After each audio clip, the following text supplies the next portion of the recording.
আসসালামু আলাইকুম। আশা করি সবাই ভালো আছেন। আমি আলহামদুলিল্লাহ অনেক ভালো আছি।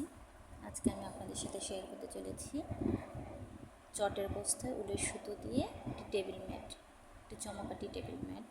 আশা করি আপনাদের অনেক ভালো লাগবে। ভিডিওটি দেখতে থাকুন।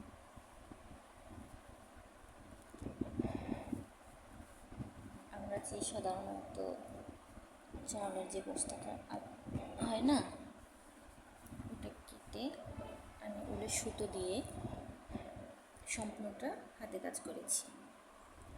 টেবিল ম্যাট এত সুন্দর হয়েছে, মানে ব্লু কালারের উপরে সম্পূর্ণটা সাদা সুতো দিয়ে কাজ করা। দেখুন, এটাকে বলা হয় একটা বকুল ফুল ডিজাইন। এই ডিজাইনটা এত সুন্দর লাগে সরাসরি দেখতে, এত চমৎকার হয়েছে যে কী বলবো। আপনারা চাইলে যে কোনো কালারের উপরে করতে পারেন। ভীষণ ভালো লেগেছে। কালো ঝালর দিয়েছি আমি ওই সাইডে, এইভাবে ঝালর দিয়ে দিয়েছি।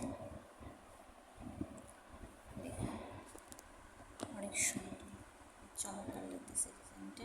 সরাসরি দেখতে আরও ভালো লাগে বেশি। সম্পূর্ণটাই কিন্তু প্রথমে ঘর করে নিতে হবে, তারপরে এর উপরে এই ফুলগুলো তুলতে হবে, নকশাগুলো। দেখুন কতটা চমৎকার হয়েছে, দেখতে পাচ্ছেন। সম্পূর্ণটা উলের সুতো দিয়ে কাজ করার পর মনেই হবে না এটা আসলে কী দিয়ে তৈরি করা হয়েছে। সম্পূর্ণটা সুতো। চটের বস্তা বলা হলেও মনে হতে পারে যে আসলে চটের বস্তা কীরকম যেন। না, দেখুন, এটা দেখে বোঝার উপায় নেই যেটা কোনো চটের বস্তার উপরে কাজ করা। দেখতে থাকুন, কোথাও কিন্তু বোঝা যাচ্ছে না। সম্পূর্ণটা সুতো, সম্পূর্ণটা সুতো দিয়ে কাজ করা।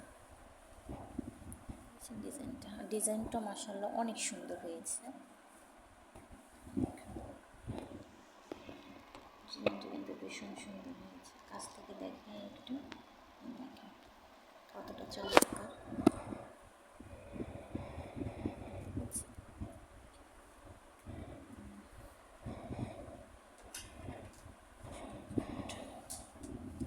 অনেক সুন্দর।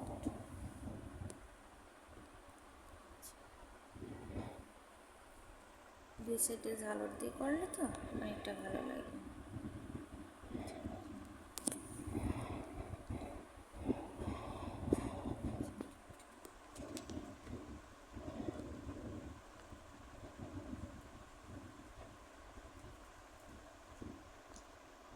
অন্যান্য কালার দিয়েও কাজ করা যায়।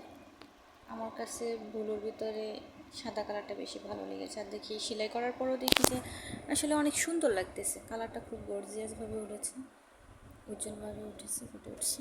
দেখুন, কার কেমন লাগলো আমার ডিজাইনটা অবশ্যই কমেন্টে জানাবেন আমাকে।